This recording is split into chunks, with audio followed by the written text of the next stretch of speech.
समझने वाली बात ये है कि ट्रांजिस्टर हमने जो इंट्रोड्यूस किया in replacement of the triad valve, तो ट्रायड वाल्व एक तो बहुत ही ज्यादा साइज में बल्कि था, उसकी एफिशिएंसी भी कम थी, वो एम्पलीफिकेशन भी कम कर पाता था, इसलिए ट्रांजिस्टर को लाया गया। Transistor is very small in the size comparatively, उसकी efficiency is very good in comparison to triode valve, right, and amplification is also possible in it very smoothly. So यहाँ पर आज हम स्टडी करने वाले हैं अबाउट द ट्रांजिस्टर। आवाज आ रही है सभी को properly? Yes, sir. So now let's talk about the transistors. Transistors basically क्या है? तो जैसे कि आपको बताया गया है कि हमने ट्रायड वाल्व को रिप्लेस किया था and it has 3 legs, 3 legs होते हैं, 3 पिन होती है उसके अंदर। अब ट्रांजिस्टर जो है वो कैसे बनाया जाता है वो देखिए, एंड उसके कितने टाइप्स होते हैं उसको समझते हैं। सबसे पहले ट्रांजिस्टर्स जो हैं वो 2 टाइप्स के होते हैं। एक होता है अपना एनपीएन ट्रांजिस्टर और दूसरा होता है पीएनपी ट्रांजिस्टर। अब जैसे आप देख पा रहे हो कि P को सैंडविच किया गया है NN के बीच में और यहाँ पर N को सैंडविच किया गया है PNP के बीच में। तो यहाँ पर जो इसका कंस्ट्रक्शन होता है वो भी कुछ इसी तरीके का होता है। मतलब इसका जो डायग्राम यहाँ पर हम देखेंगे, उस डायग्राम के अंदर आप देख पाओगे कि जैसे मान लीजिए ये हम एक ट्रांजिस्टर बना रहे हैं, ठीक है। अब इस ट्रांजिस्टर के अंदर यहाँ पर इस तरीके से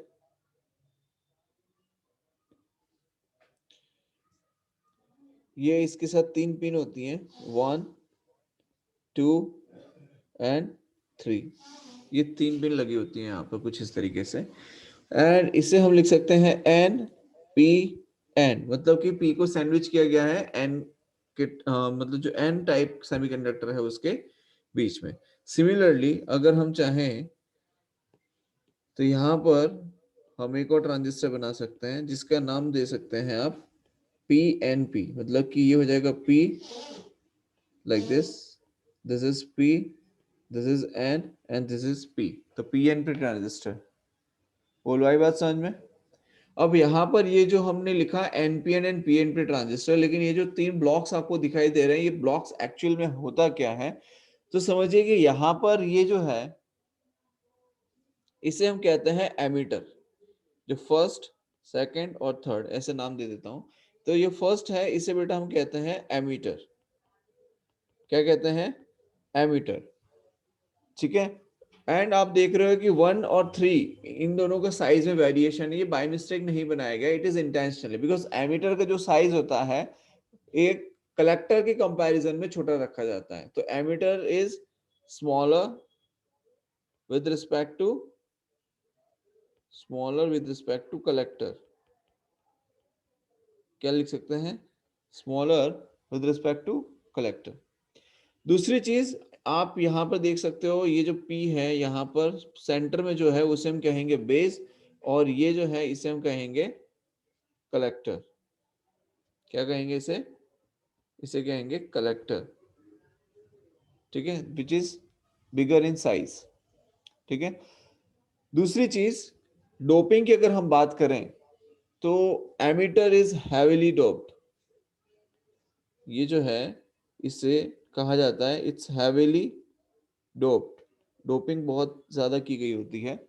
बेस जो है इसके अंदर लाइटली डोप्ड हम कहेंगे इसे, it's very lightly doped, right. And तीसरा जो है कलेक्टर, इसे हम कहेंगे मॉडरेटली डोप्ड, मॉडरेटली डोप्ड। बोलो समझ में आया?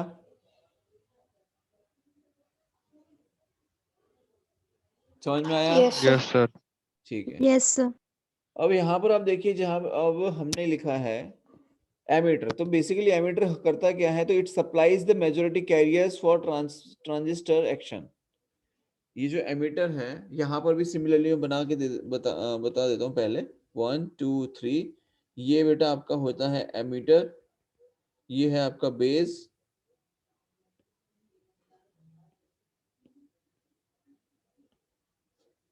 This is your base and this is your collector, ठीक है। ये पीएनपी टाइप है, ये एनपीएन टाइप है। इसका मतलब एन है, मतलब यहाँ पर क्या होते हैं? इलेक्ट्रॉन्स। P है, यहाँ पर क्या होते हैं होल्स, और अगेन इन N तो यहाँ पर क्या होंगे इलेक्ट्रॉन्स होंगे। सिमिलरली यहाँ पर PNP है तो PNP में सब यहाँ पर क्या होंगे होल्स होंगे, यहाँ पर इलेक्ट्रॉन्स होंगे, एंड अगेन यहाँ पर क्या होंगे तो ये होल्स होंगे। बोलो क्लियर है यहाँ तक? Yes sir. अब यहाँ पर हम जो एमीटर लिख रहे हैं, सबसे पहले हम बात कर रहे हैं एमीटर की। तो एमीटर बेसिकली क्या है कि ये हेवीली डोप्ड होता है, पहला तो जो हमने लिखा है, and second thing it supplies the majority carriers, मतलब जो चार्ज कैरियर्स हम जिसे कहते हैं, तो we can say it supplies majority carriers, it supplies majority, it supplies majority carriers for transistor action, मतलब जो भी ट्रांजिस्टर के अंदर हमें वर्किंग करवानी है उसके लिए मेजॉरिटी चार्ज कैरियर को अप्लाई, मेजॉरिटी कैरियर्स को अप्लाई यूज सप्लाई कर रहा है एमीटर। ठीक है, दूसरा है कलेक्टर। तो कलेक्टर का काम क्या होता है? तो भाई साहब कलेक्टर जो है इसका काम होता है कलेक्ट करना, किसको? तो जो भी चार्ज आ रहा है, जो मेजॉरिटी कैरियर्स हैं, ठीक है, जिसने मेजॉरिटी चार्ज कैरियर्स इंजेक्टेड की बाय एमीटर, तो उसको कलेक्ट कौन करेगा? उसे कलेक्ट करेगा कलेक्टर। तो we will say it collects majority carriers injected by emitter. क्या लिख सकते हैं? It collects majority career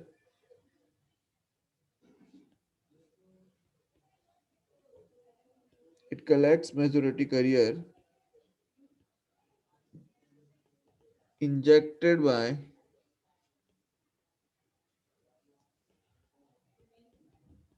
ammeter. बोलो क्लियर है? ठीक है। Yes sir. दूसरा ट्रांजिस्टर को हमने यूज किया यहाँ पे ट्रायोड वाल की रिप्लेसमेंट में, एंड उसका जो बेसिक पर्पस था, जैसे कि मैंने आपको बताया आगे भी, फॉर द एम्पलीफिकेशन पर्पस से हमने ट्रांजिस्टर का यूज किया था। जैसे कि हमने ऑलरेडी स्टडी भी किया हुआ है कि we amplify the voltage and current with the help of transformer. ये हमने पढ़ा हुआ है that we amplify voltage and current, we amplify voltage and current with the help of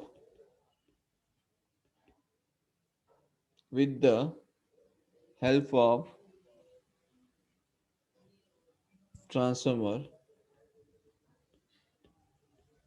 ठीक है, but we cannot amplify the power। we amplify voltage and current with the help of transformer, but we can't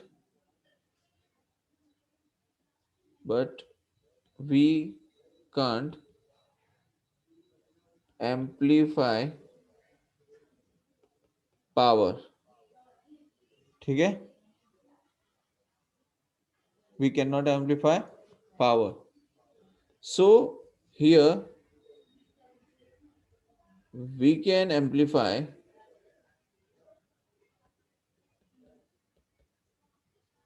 power with the help of transistor।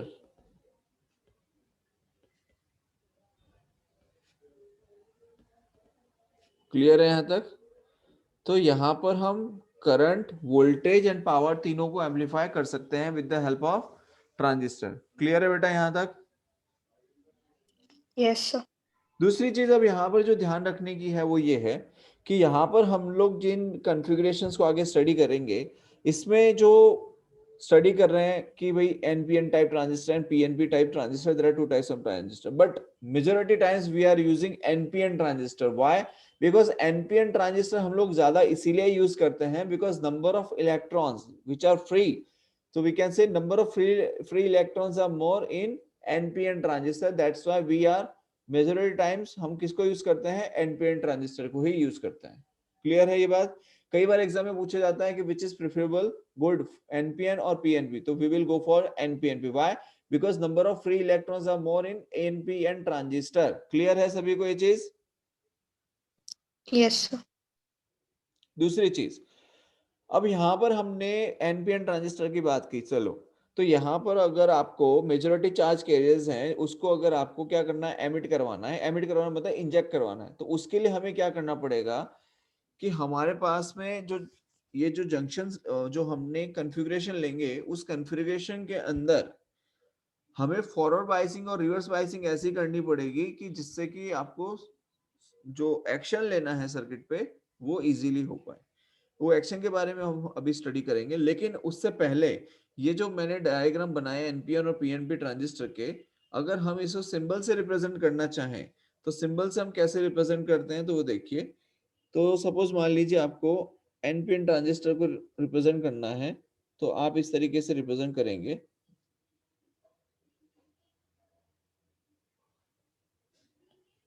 देखिए like this, ठीक है।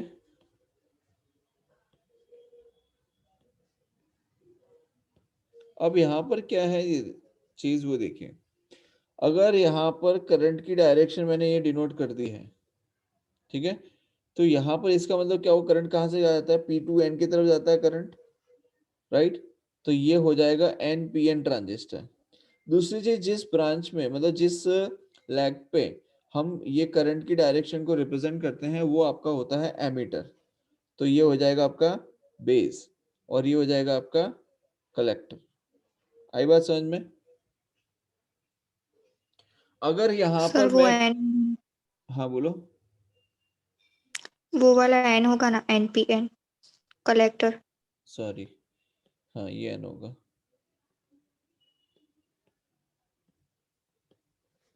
N P N, ठीक है। Similarly अगर हम यहाँ पर रखें कि करंट की डायरेक्शन ये है, ठीक है, तो क्या हो जाएगा, ये एमीटर हो जाएगा, ये बेस हो जाएगा एंड ये कलेक्टर हो जाएगा।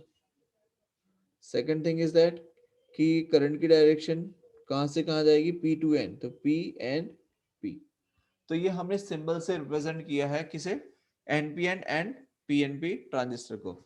जैसे कि मैंने आपको बताया एनपीएन के अंदर मेजॉरिटी कैरियर्स क्या है, एनपीएन में मेजॉरिटी चार्ज कैरियर्स कौन से होते हैं, मेजॉरिटी कैरियर्स, इलेक्ट्रॉन।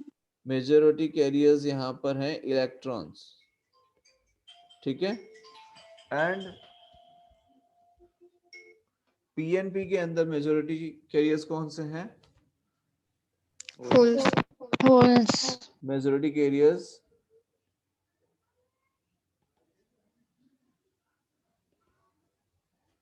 होल्स, ठीक है। क्लियर है यहां तक? ओके, क्लियर है यहां तक? चलिए देखिए अब आगे।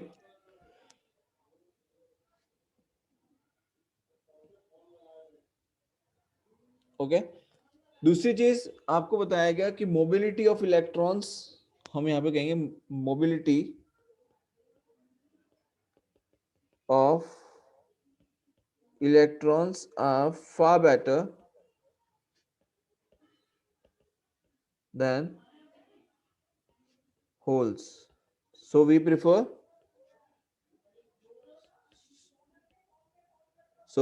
what, NPN. NPN transistor. बोलो, आई बात समझ में?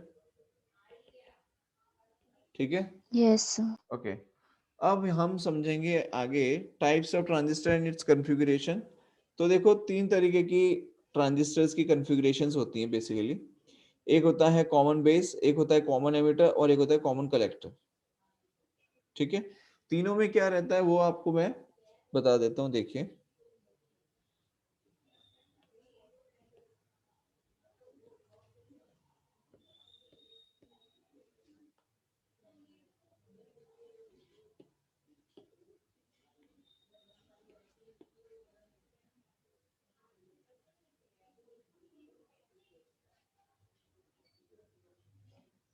देखिए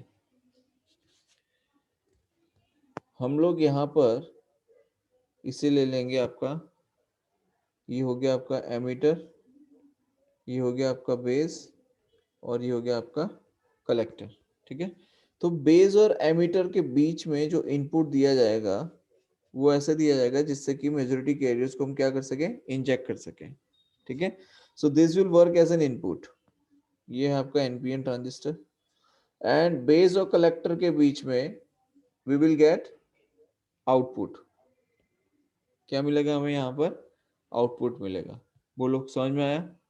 और दूसरी चीज यहाँ पर समझने की है वो ये है कि this is common base configuration.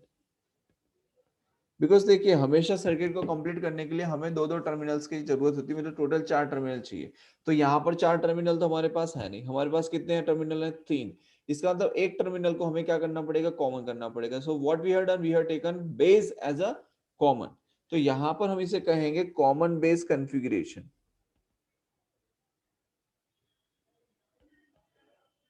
बोला ही बात समझ में?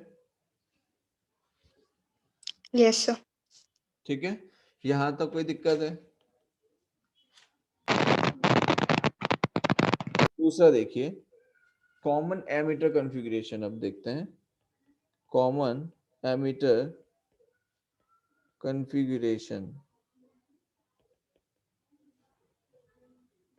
ठीक है, तो कॉमन एमीटर में देखिए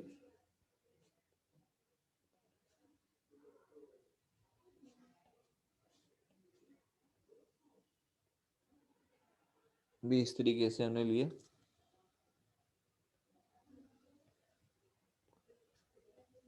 लाइक दिस. ठीक है, देखिए कॉमन एमीटर मतलब ये आपका क्या होना चाहिए? एमीटर होना चाहिए, राइट? तो ये NPN ट्रांजिस्टर है, तो ये डायरेक्शन ये आ गई, ये आपका एमीटर हो गया. Then this is your emitter. ये बेस, ये आपका कलेक्टर. ठीक है, एंड बेस और एमीटर के बीच में हम क्या देंगे? इनपुट देंगे. एंड एमीटर और कलेक्टर के बीच में हमें क्या मिलेगा? Output. This is going to be your input, this is going to be your output. Clear है यहां तक? हेलो? Yes sir. मतलब ठीक है, तीसरा है कॉमन कलेक्टर कॉन्फ़िगरेशन. ये हो गया आपका common emitter. Now common collector configuration, right? Common collector के अंदर हम देखेंगे it is going to be like this. यहां पर हमने एक ट्रांजिस्टर बना लिया इन दिस वे एंड देखिए यहाँ पे जस्ट अ मिनट, ये अपना एमीटर बेस और कलेक्टर. यहाँ पे कलेक्टर को हमें क्या रखना है? कॉमन रखना है. This is base, this is emitter. यहाँ पर करंट की डायरेक्शन आएगी, ये करंट की डायरेक्शन ले ली. So NPN and we can proceed in this way कि ये आपका इनपुट हो जाएगा and this is going to be like this. Just a minute. Yes, यहाँ पर आएगा, ये आएगा आपका आउटपुट. बोलो समझ में आया? Yes sir. Yes sir.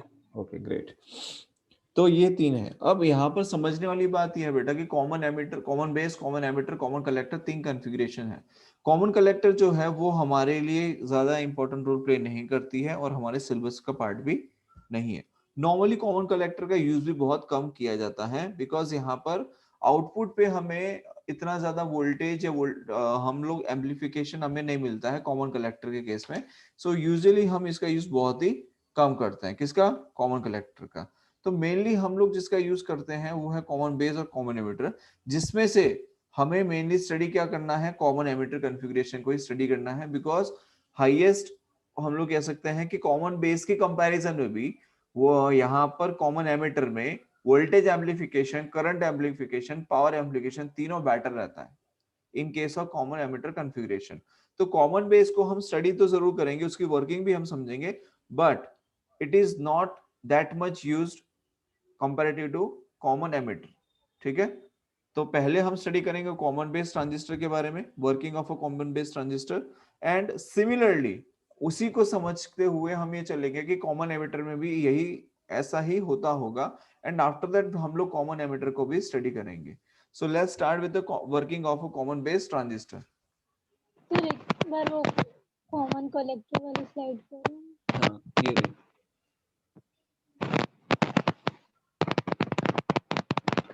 को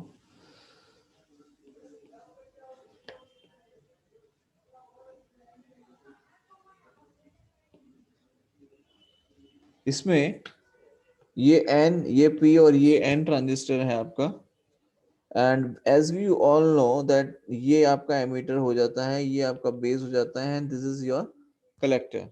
ठीक है, यहां तक क्लियर है ना?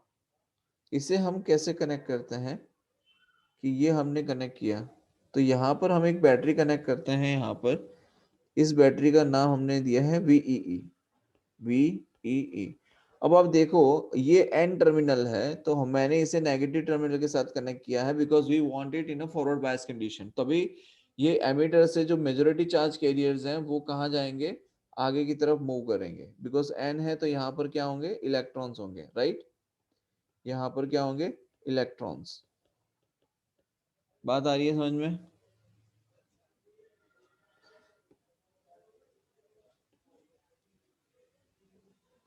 यहाँ पर हमने ले लिए हैं इलेक्ट्रॉन्स, ठीक है, और यहाँ पर क्या आ जाएंगे, होल्स. यहाँ पर अगेन क्या आएंगे, इलेक्ट्रॉन्स. समझ में आ रहा है बेटा? Yes sir. Yes sir. हमें यहाँ पर फॉरवर्ड बायसिंग करना मैंडेटरी है अगर आप चाहते हो कि एमीटर से emitter works as an source. मतलब कि यहाँ पे एमीटर जो है वो क्या करता है कि जो इलेक्ट्रॉन्स हैं उससे आगे की तरफ भेजने का काम करता है, राइट? दूसरा कलेक्टर का काम क्या है, जैसे कि हम ऑलरेडी स्टडी कर चुके हैं कलेक्टर के बारे में कि it collects the charge carriers. तो यहाँ पर जब हम इसका डायग्राम बनाएंगे तो ये जो N है इसको ये कलेक्टर है, इसे हम कनेक्ट करेंगे in the reverse bias condition. और यहाँ पर हम जो बैटरी यूज करेंगे, ये बैटरी एमीटर वाली बैटरी है, उससे थोड़ी सी हायर वोल्टेज की हम यूज करते हैं. तो यहाँ पर हम लिखते हैं VCC, ये नेगेटिव और ये पॉजिटिव. तो जो पॉजिटिव टर्मिनल है ये N के साथ कनेक्ट किया हुआ है. So here it's a reverse bias condition.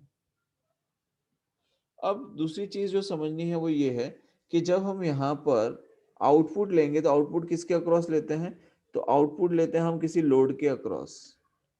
तो यहाँ पर मैंने RL से रिप्रेजेंट कर रहा हूं और यहाँ पर हम लेंगे क्या, आउटपुट. बात आ रही है समझ में? समझ यस में आ सर. रहा है? ठीक है.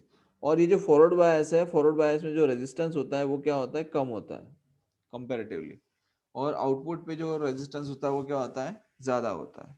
बोलो आई बात समझ में?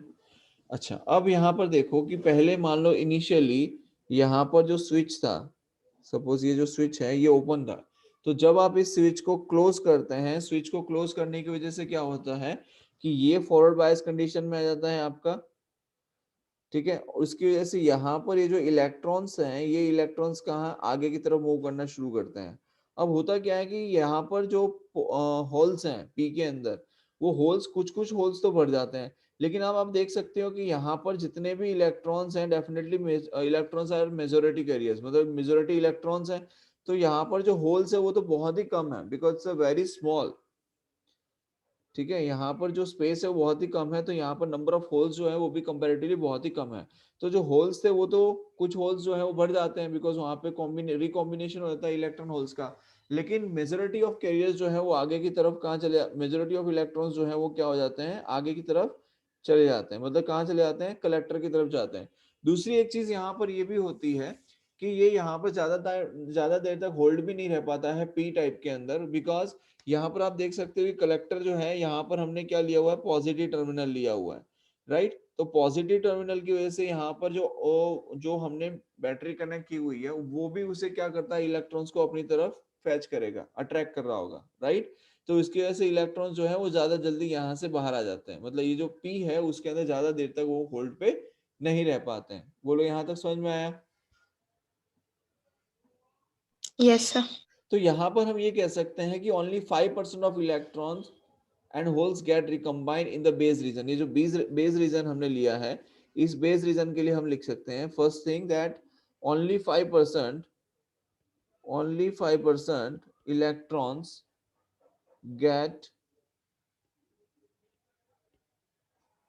got recombined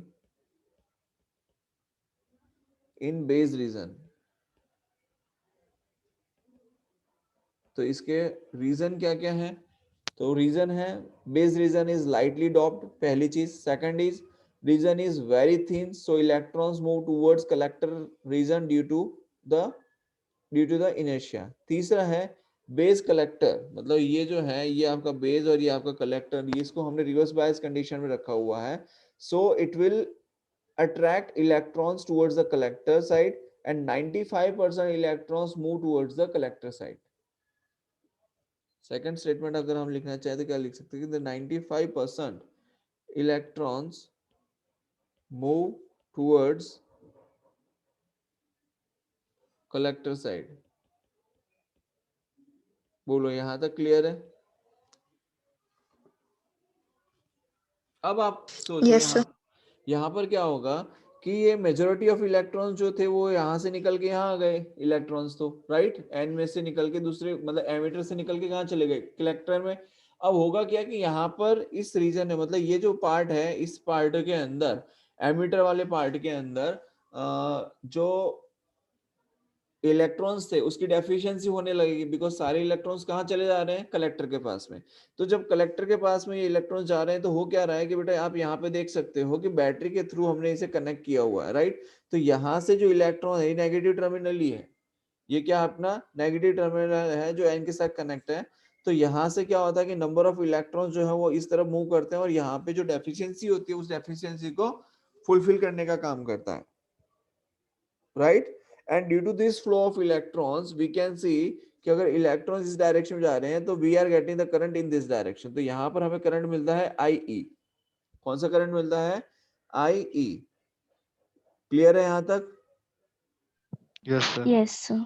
दूसरा क्या होता है कि यहाँ पर जैसे इलेक्ट्रॉन्स जो है वो पी रीजन में इलेक्ट्रॉन्स अगर इंक्रीज हो रहे हैं तो नंबर ऑफ इलेक्ट्रॉन जो ज्यादा आ जाते हैं पी रीजन के अंदर, तो वो इलेक्ट्रॉन कहाँ से बाहर आ जाते हैं? तो वो इलेक्ट्रॉन्स बाहर आते हैं बेस जंक्शन से, तो हम उसे रिप्रेजेंट करते हैं IB से।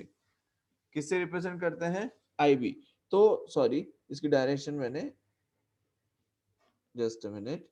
अब देखो इलेक्ट्रॉन जो है वो बेस रीजन से बाहर आ रहे हैं इस डायरेक्शन में, इस डायरेक्शन में इलेक्ट्रॉन्स बाहर आ रहे हैं, तो करंट की डायरेक्शन क्या होगी? Opposite to the electrons flow. तो ये IB की डायरेक्शन कहाँ जा रही होगी? अंदर की तरफ। थर्ड थिंग कि आप देख सकते हो इलेक्ट्रॉन जो है वो यहाँ से बाहर आ रहे हैं, तो जब इलेक्ट्रॉन्स यहाँ से बाहर आ रहे हैं उसकी डायरेक्शन ये है, तो करंट अंदर जा रहा है उसकी डायरेक्शन क्या आएगी? तो करंट के अंदर की डायरेक्शन हम रिप्रेजेंट करेंगे इससे IC से, राइट। अब यहाँ पर भी आप डायग्राम में देख सकते हो कि IE यहाँ से बाहर आ रहा है, बेस करंट अंदर की तरफ जा रहा है और कलेक्टर करंट भी अंदर की तरफ जा रहा है, राइट। क्लियर है यहाँ तक ये चीज सभी को? यस हाँ सर। सर। तो अगर हम इसका एक जंक्शन लॉ लगाएं तो आप देख सकते हो कि IE यहाँ पर आ रहा है, IB जा रहा है और यहाँ पर कलेक्टर करंट भी यहाँ से जा रहा है। इसका मतलब वी कैन से कि IE इज इक्वल्स टू क्या हो जाएगा? IB plus IC। What we can write? IE emitter current is equals to IB मतलब बेस करंट प्लस IC। क्या ये क्लियर है सभी को equation? Yes sir. Yes And we sir. can say that there is no net accumulation of charge here, so we can say that IE is equals to IB plus IC। बोलो कोई दिक्कत इसमें किसी को? No sir. ठीक है। याद दूसरा क्या रखना है कि इनपुट सर्किट है वो फॉरवर्ड बायस कंडीशन में है, रेजिस्टेंस लो लिया हुआ है इनपुट पे, ठीक है। ये दो चीजें ध्यान रखनी है। क्या क्या? इनपुट सर्किट में फॉरवर्ड बायस है एंड रेजिस्टेंस जो है वो कैसा है? लो है। क्लियर है बेटा यहाँ तक?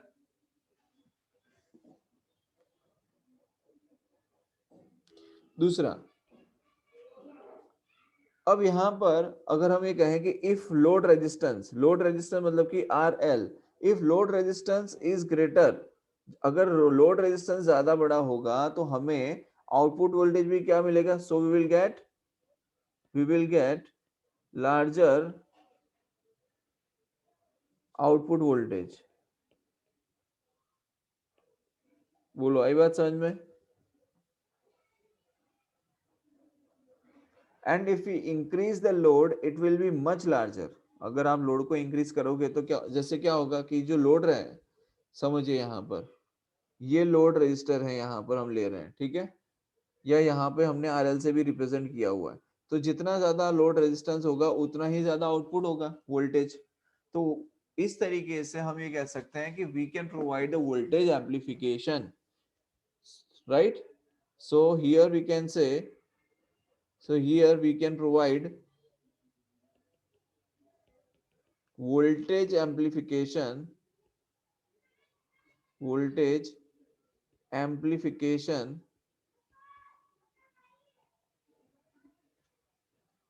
with the help of voltage amplification किसकी वजह से मिलेगा? Larger resistance, right? सर हाँ यस सर। सर उससे सर आईसी कम नहीं हो जाएगा?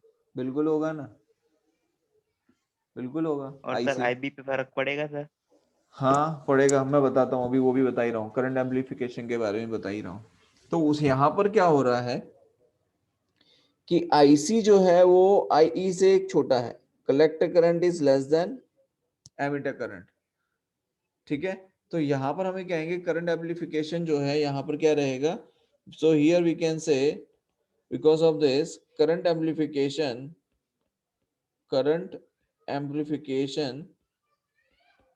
Is lower, right? तो यहाँ पर करंट गेन एक टर्म है बेटा, ये टर्म आपको याद रखनी है, करंट गेन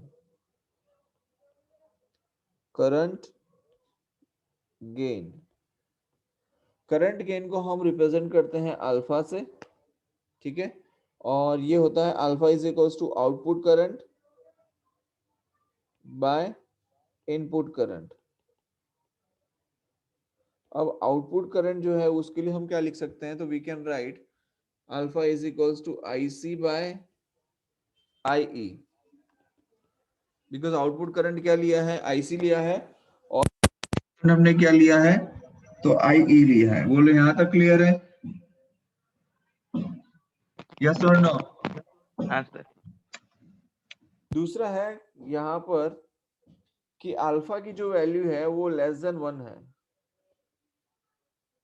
यहाँ पर अल्फा की जो वैल्यू है वो लेस देन 1 है, और ये होता है alpha is equals to IC by IE for common base configuration, and alpha is less than 1 is also for the common base configuration. ये हर एक के लिए एप्लीकेबल नहीं है, ये सिर्फ कॉमन बेस के लिए एप्लीकेबल है, ये ध्यान रखना, ठीक है। दूसरा है वोल्टेज गेन। नेक्स्ट क्या है? Voltage gain.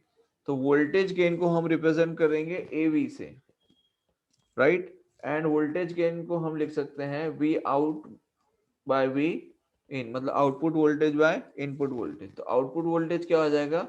IC into RL, और इनपुट वोल्टेज क्या हो जाएगा?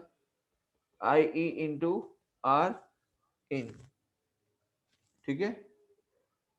इनपुट रेजिस्टेंस इंटू करंट, कौन सा करंट इनपुट हो रहा था? आई, और आउटपुट पे IC इंटू RL। अब यहाँ पर इनपुट रेजिस्टेंस की अगर हम बात करें तो इनपुट रेजिस्टेंस कौन सा होगा? तो देखो, एक तो रेजिस्टेंस यहाँ पर जो सर्किट के अंदर होगा, ठीक है, मान लो यहाँ पर आपने एक रेजिस्टेंस लगाया R, एक ये रेजिस्टेंस होगा, प्लस यहाँ पे जब आप फॉरवर्ड बायसिंग कर रहे हो तो उसका एक रेजिस्टेंस होगा RF। तो we can write input resistance is equals to R plus RF। RF क्या रिप्रेजेंट करता है? Forward biasing resistance, right? Clear है यहाँ तक? तो यहाँ पर हम लिख सकते हैं AV is equals to IC by IE, जो है वो क्या होता है? तो वो होता है अल्फा, तो alpha into RL by R in. बोलो क्लियर है यहाँ तक? कोई दिक्कत?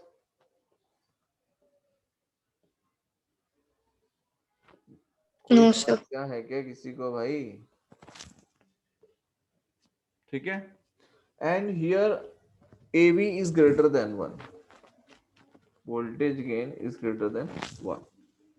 ठीक है, नेक्स्ट है अपना common emitter configuration as an amplifier. यहां तक कोई डाउट किसी को? पार्थ? सर हाँ बोल चल। हेलो, हाँ, पावर पे कुछ फर्क पड़ेगा इसमें? किस पे? पावर। पावर पे भी फर्क तो पड़ेगा ही ना, करंट और वोल्टेज दोनों पे पड़ रहा है तो पावर पे भी पड़ेगा ही, लेकिन बहुत ज्यादा फर्क इसमें नहीं पड़ेगा, इसीलिए हम इसका यूज नहीं करते हैं कॉमन बेस का, हम लोग ज्यादातर यूज करते हैं कॉमन एमीटर का। इसके अंदर देखो क्या होता है, common emitter configuration as an amplifier. देखो यहाँ पे ये है common emitter configuration as an amplifier, ठीक है।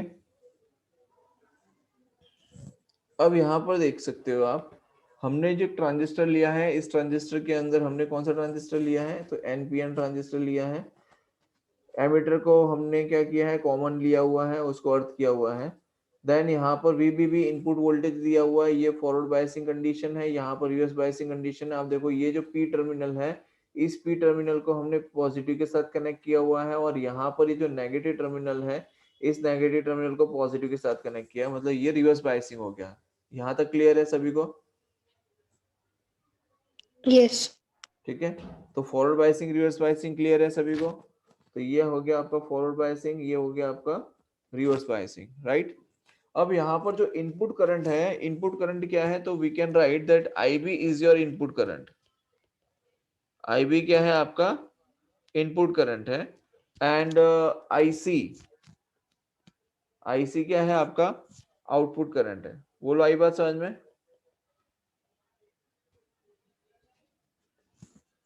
राइट। अब यहाँ पर एक चीज समझो, जैसे कि हमने पहले भी स्टडी किया था कि जब वो बेस रीजन में जाता है, यहाँ से जो इलेक्ट्रॉन्स जो हैं वो जब ट्रांसफर होता है, मतलब कि N में से P में जाता है, तो 5% ही हमें 5% जो है वो हमें क्या मिलता है, इनपुट करंट मिलता है। मतलब जो बेस करंट है, we can write that 5% recombination होता है। इलेक्ट्रॉन होल्स के रिकॉम्बिनेशन कितने होते हैं? सिर्फ 5%।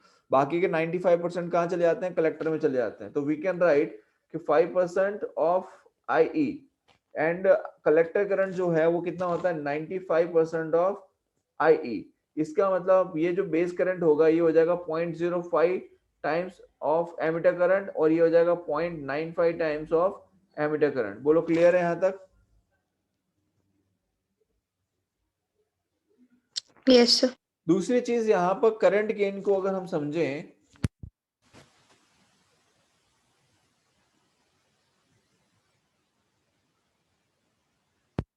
आउटपुट बाय इनपुट, तो आउटपुट करंट क्या है आपके पास में? तो आउटपुट करंट है IC, और इनपुट करंट क्या है? तो इनपुट करंट है आपका IB। नाउ IC जो है वो आपका आउटपुट करंट हो गया, तो आउटपुट करंट कितना है? 95% ऑफ IE, मतलब 0.95 times of IE। And base current कितना है? तो ये है 0.05 टाइम्स ऑफ IE, राइट। ये IE कैंसिल हो जाएगा और ये आ जाएगा 19, तो बीटा जो है वो आपका कितना हो गया? 90। मतलब कि अब आप देख सकते हो कि करंट गेन जो है कितना आ गया? 19। बीटा कितना आ गया? 19, विच इज वेरी हायर। समझ में आ रहा है? Which is Yes, sir. Larger, और you can say greater than 1, very very greater than. और अगर मान लो सपोज, और यू कैन से कि अगर मान लो सिर्फ 2% ही अगर रिकॉम्बिनेशन हो रहे होते हैं, कितना? 2%, तो 98% तो कलेक्टर करंट की फॉर्म में चला जाता, और बेस करंट कितना आता? 0.02, तो ये कितना हो जाता? 49। तो आप देख सकते हो यहाँ पर एम्पलीफिकेशन कितना ज्यादा होता है। बोलो आई बात समझ में? ये किसके बारे में हम स्टडी कर रहे हैं? कॉमन एमीटर के बारे में स्टडी कर रहे हैं। किसके बारे में? Common ammeter. क्लियर है यहाँ तक बेटा सभी को? Yes, sir. नेक्स्ट है वोल्टेज गेन। नेक्स्ट क्या है? Voltage gain. तो देखिए वोल्टेज गेन में क्या होता है समझिए, जैसे हमने अभी स्टडी किया किसके बारे में, करंट Current गेन, अब हम स्टडी करें voltage gain. So voltage gain को हम रिप्रेजेंट करते हैं एवी से, किससे रिप्रेजेंट करेंगे, एवी से। अब हम लिखते क्या है कि output voltage by input voltage, क्या लिखते हैं, output voltage by input voltage.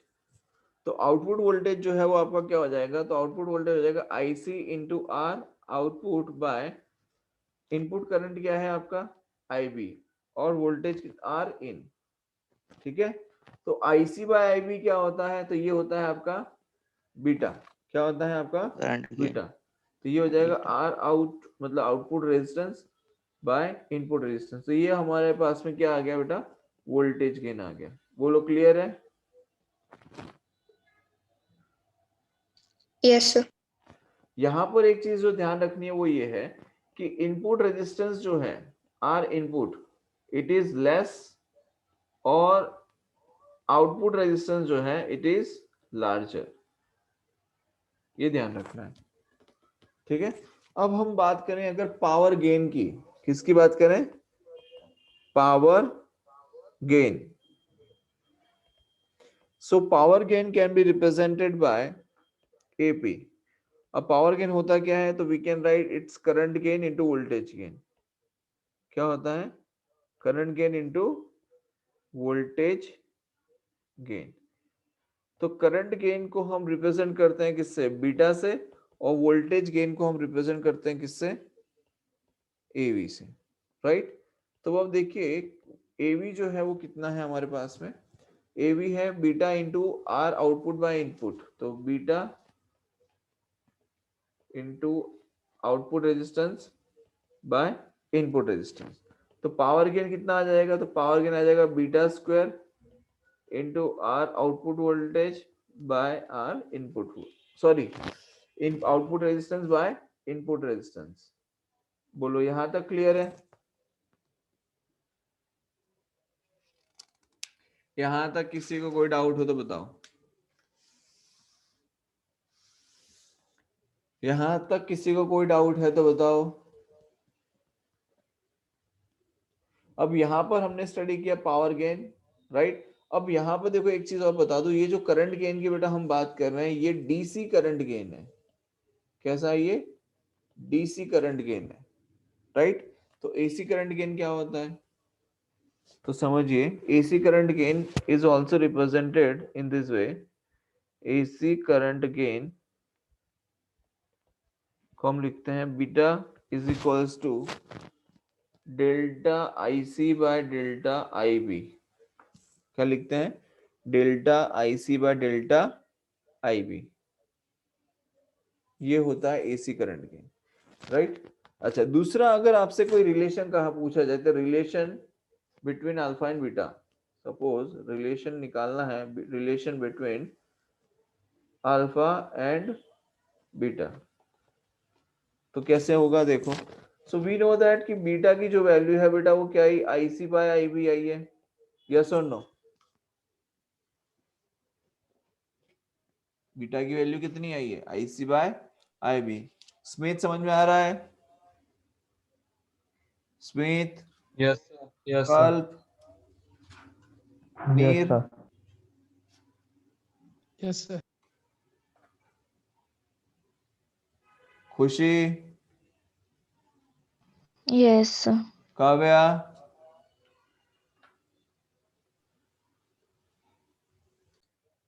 Input, right. तो हमने लिखा IC बाय IB। अच्छा अब एक चीज समझो, यहाँ पर हमने लिखा IC बाय IB, बेटा IB की जो वैल्यू है वो क्या होगी, देखो यहाँ पे कॉमन एमिटर की जो कॉन्फ़िगरेशन है, अगर आप यहाँ पे जंक्शन लॉ लगाएं तो क्या आएगा, देखो I तो यहाँ पे आ रहा है इस तरीके से, ठीक है, और जो कलेक्टर करंट है वो यहाँ से इस तरीके से जा रहा है, ठीक है, और ये आया आपका IB ऐसे जा रहा है,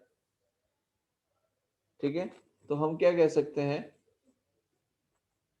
IE equals to IB plus IC.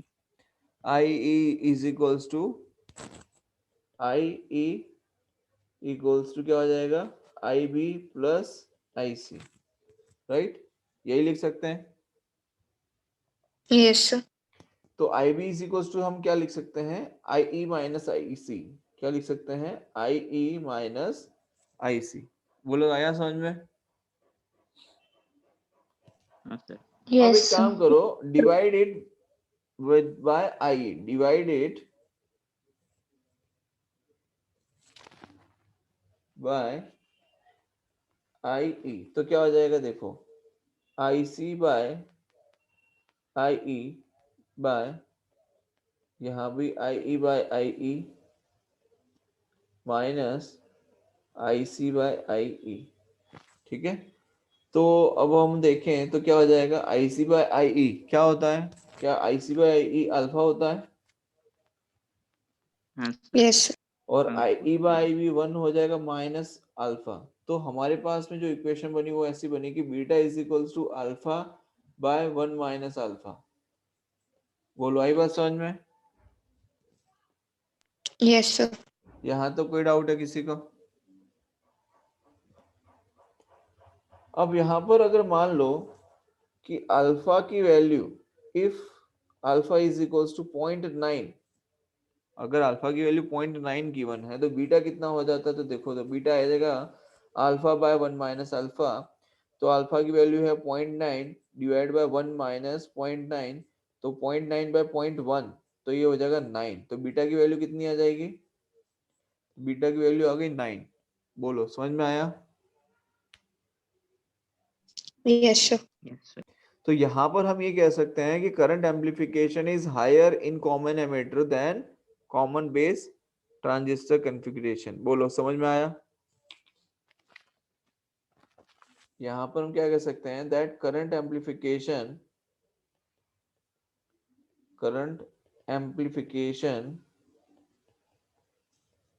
is higher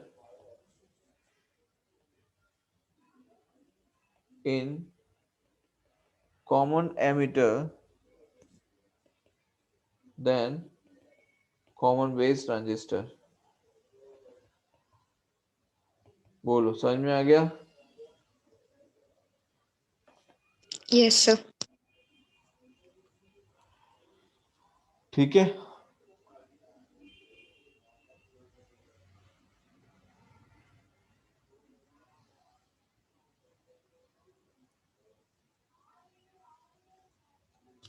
चलो यहां तक क्लियर हो गया। अच्छा, अब जैसे मैंने आपको बताया कि कॉमन कलेक्टर कॉन्फ़िगरेशन जो है, ये क्लियर है सभी को कॉमन एमिटर तक? Hello, yes sir. क्लियर है यहां तक? यस हाँ। अब जैसे मैंने आपको बताया कॉमन कलेक्टर कॉन्फ़िगरेशन के लिए, तो कॉमन कलेक्टर कॉन्फ़िगरेशन में क्या होता है कि इनपुट पे रिवर्स बायस कंडीशन होती है। तो रिवर्स बायस कंडीशन इनपुट पे है तो उसकी वजह से क्या होता है कि आउटपुट पर हमें जो अमाउंट ऑफ वोल्टेज मिलता है वो बहुत ही कम मिलता है। ठीक है, तो वो हमारे किसी भी काम का नहीं है, बिकॉज हम लोग उसे एज अ वोल्टेज एम्पलीफायर उसे यूज नहीं कर पाते हैं, राइट?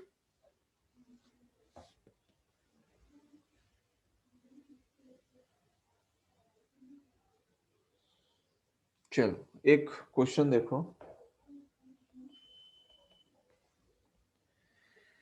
यहां पर आपको एक एनपीएन ट्रांजिस्टर दिया है और कॉमन एमिटर कॉन्फ़िगरेशन है। करंट एम्पलीफिकेशन आपको दिया है 0.25, सॉरी करंट एम्पलीफिकेशन आपको दिया है 25। So here in NPN transistor, NPN common emitter transistor, beta की वैल्यू कितनी है, 25। बीटा की वैल्यू कितनी है, 25। ठीक है, अब क्या क्या गिवन है वो देखो सर्किट के अंदर। तो देखो यहां से मैं सीधा सर्किट ले लेता हूं, सो हमें टाइम वेस्ट नहीं करना पड़ेगा उसमें।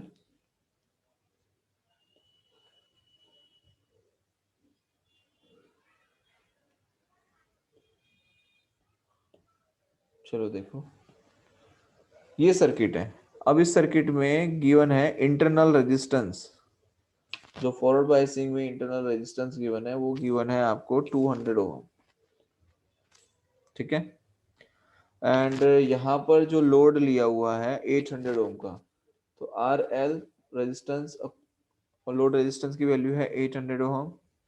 एंड यहाँ पर जो बैटरी ली हुई है 8 वोल्ट की है।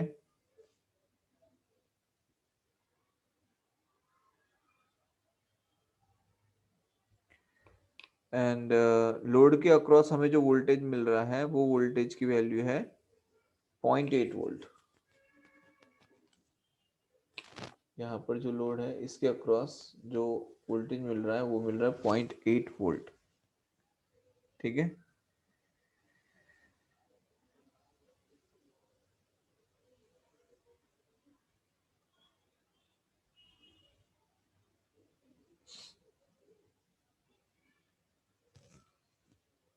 क्लियर है यहां तक?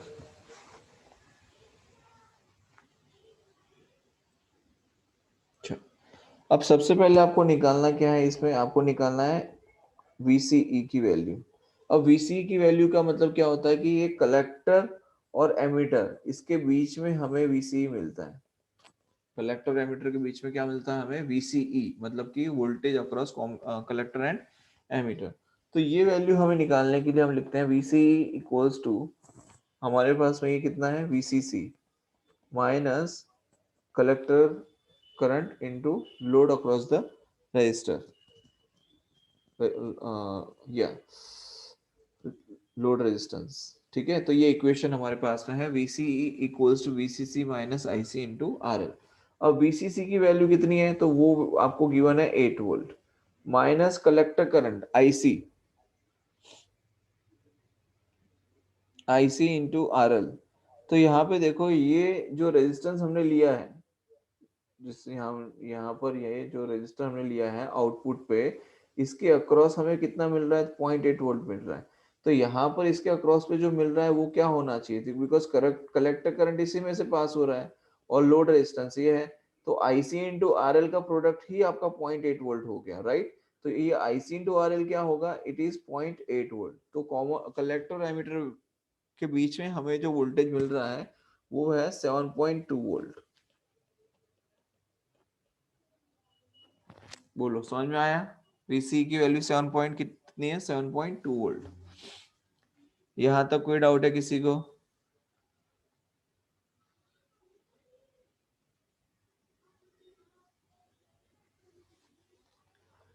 सेकंड है, आपसे पूछा जाए कलेक्टर करंट कितना होगा, तो कलेक्टर करंट इजीली आप फाइंड कर सकते हो, because you know the value of कि आउट यहाँ पर ये जो लोड रेजिस्टेंस है इसके अक्रॉस आपको जो वोल्टेज मिल रहा है वो कितना मिल रहा है? 0.8 वोल्ट मिल रहा है, राइट? तो ये जो 0.8 वोल्ट मिल रहा है वो किसके इक्विवेलेंट है? तो ICRL के इक्विवेलेंट है। तो we can write ICRL by ये लोड रेजिस्टेंस कितना है? RL। ठीक है, तो ICRL की वैल्यू हमें मिली बेटा 0.8 वोल्ट और लोड रेजिस्टेंस कितना है? तो इट इज 800 ओम। तो 0.8 बाय 800 तो कितना हो जाएगा? 10⁻³ ampere. That means we can say 1 milli ampere. इतना हमें क्या मिलेगा? कलेक्टर करंट मिलेगा, राइट? फिर अगर आपसे पूछा जाए कि IB की वैल्यू कितनी है, थर्ड क्वेश्चन है, सपोज आपसे पूछा जाए what is the value of IB, base current कितना है, तो बेस करंट निकालने के लिए हम क्या कर सकते हैं? हमारे पास में फॉर्मूला है beta is equals to IC by IB, right? तो IB इज इक्वल्स टू हम क्या लिख सकते हैं? IC by beta. Now we know the value of IC की वैल्यू कितनी है? तो 1 इंटू 10⁻³ एम्पियर। और बीटा की वैल्यू कितनी है? तो बीटा आपको गिवन है 25। कितना गिवन है? 25। समझ में आया? तो ये हो जाएगा 1/25 मतलब 0.04 इंटू 10⁻³ एम्पियर। तो इसे आप चाहें तो लिख सकते हैं 40 माइक्रो एम्पियर। क्या लिख सकते हैं? 40 माइक्रो एम्पियर। चौथा क्वेश्चन इसमें पूछा जा रहा है कि वोल्टेज गेन कितना है। क्या पूछा जा रहा है? Voltage gain. तो वोल्टेज गेन को हम रिप्रेजेंट करते हैं AV से। सो AV का फॉर्मूला क्या है? Beta into output resistance by input resistance. तो बीटा की वैल्यू पता ही है हमें कितनी है? 25। आउटपुट रेजिस्टेंस कितना है? तो 800। और इनपुट रेजिस्टेंस कितना दिया था 200, 200 राइट। तो ये गया ये आ गया 4, 25 into 4 कितना हो गया 100। तो ये आपका वोल्टेज गेन आ गया 100 वोल्ट। फिफ्थ क्वेश्चन अगर मान लो आपसे पूछा जाए कि पावर गेन और you can say power amplifier, मतलब पावर एम्पलीफिकेशन कितना होगा, तो in short we can say power gain पूछा जा रहा है। तो पावर गेन के लिए हम क्या लिख सकते हैं, पावर गेन का हमारे पास में क्या फॉर्मूला है, देखो beta RB, beta into AV, right.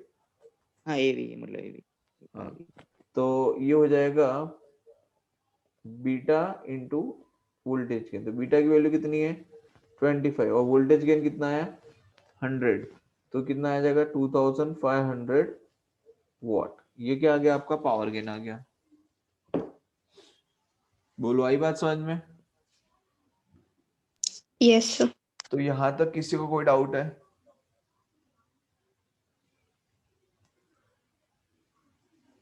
Anyone has any doubt in this? यहाँ पे किसी को कोई समस्या है क्या?